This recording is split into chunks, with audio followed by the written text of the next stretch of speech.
Last but not least. Donc Thomas Vignon d'Isovation, c'est pour vous, 5 minutes. Merci. Bonjour à tous. On m'entend bien avec le micro, c'est bon? Oui. Alors moi je vais vous parler d'un domaine dont on n'a pas beaucoup parlé encore aujourd'hui, c'est tout ce qui est le transport maritime. Aujourd'hui le transport maritime c'est 3% des émissions mondiales de CO2 dans le monde. À titre de comparaison, c'est plus d'émissions que toute l'Allemagne aujourd'hui. Donc c'est pourquoi aujourd'hui il a été demandé à l'Organisation mondiale internationale maritime internationale de viser le zéro carbone à échelle 2050.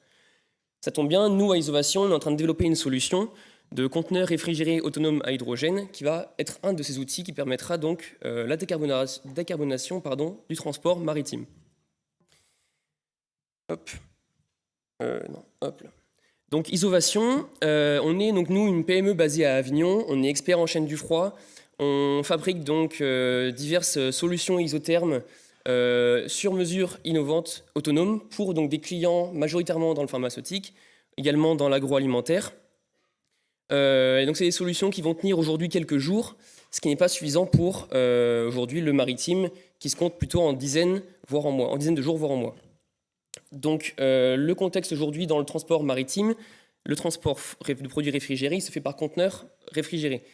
Donc c'est un conteneur qui va être isolé, qui va être équipé d'un groupe froid qu'on voit à l'extrémité et qui va devoir être branché donc, sur une prise d'une énergie externe pour pouvoir alimenter le groupe froid, pour maintenir au frais les produits. Le problème de cette alimentation, c'est qu'on en est dépendant. Donc on va avoir des risques de rupture de la chaîne du froid, notamment lors des divers débranchements de ce conteneur. On va avoir une consommation d'énergie qui va très souvent être carbonée, notamment à bord des porte-conteneurs. Il y a 20% de la consommation du porte-conteneur qui va être utilisée pour l'alimentation des groupes froids sur le porte-conteneur. Et finalement, donc, beaucoup de complexification logistique due aux différents débranchements, due à la nécessité de déplacer donc, le conteneur aux endroits où il y a des prises disponibles. Certains ports, il n'y a même pas les alimentations adaptées pour ces conteneurs. Et on en revient donc sur les problèmes de rupture de la chaîne du froid.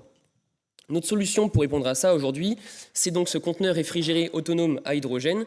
Donc c'est un conteneur réfrigéré comme on l'a vu sur la slide précédente, mais qui va être équipé donc d'un système énergétique hydrogène. Donc on va y ajouter des cuves hydrogène, des piles à combustible, pour donc transformer donc, l'hydrogène en énergie qui vont alimenter le groupe froid et maintenir le froid au sein du conteneur de manière totalement autonome. Grâce à cette autonomie-là, on va donc éliminer totalement les risques de rupture de la chaîne du froid qu'on pourrait avoir lors de débranchements. Ici, on est totalement indépendant dans le maintien du froid. C'est un hydrogène, bien sûr, comme tous ceux qui ont présenté leur projet aujourd'hui, décarboné. Et finalement, on va avoir donc une logistique grandement simplifiée, puisque le conteneur, finalement, il va avoir les mêmes contraintes qu'un conteneur sec et va éliminer toutes les contraintes liées à la prise qu'on va devoir brancher sur les conteneurs réfrigérés traditionnels.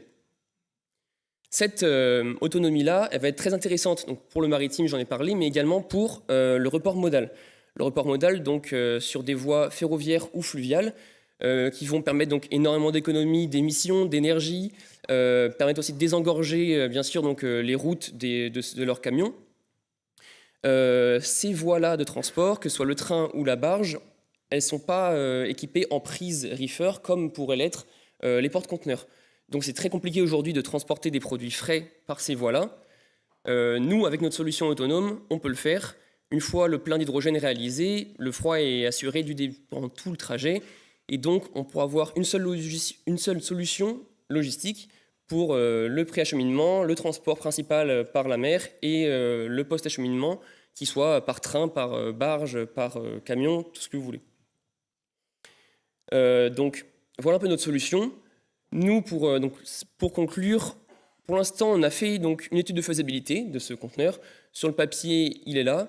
Maintenant, il faut partir sur du concret, du physique. Et donc, on va aller sur la réalisation d'un prototype qu'on lancera l'année prochaine pour le terminer en 2024. Et pour cela, donc, on a deux besoins, comme beaucoup ici, donc, des financements, mais également donc, des échanges encore avec des acteurs logistiques. Notre étude de faisabilité, on l'a faite avec divers acteurs techniques. Ce qui nous manque maintenant, c'est un peu des acteurs plus marché, que ce soit sur la logistique réfrigérée, sur le pharmaceutique, l'agroalimentaire, pour toujours plus challenger notre projet, pour bien sûr le perfectionner. Merci. Merci beaucoup. Parfait. C'est une affaire qui roule.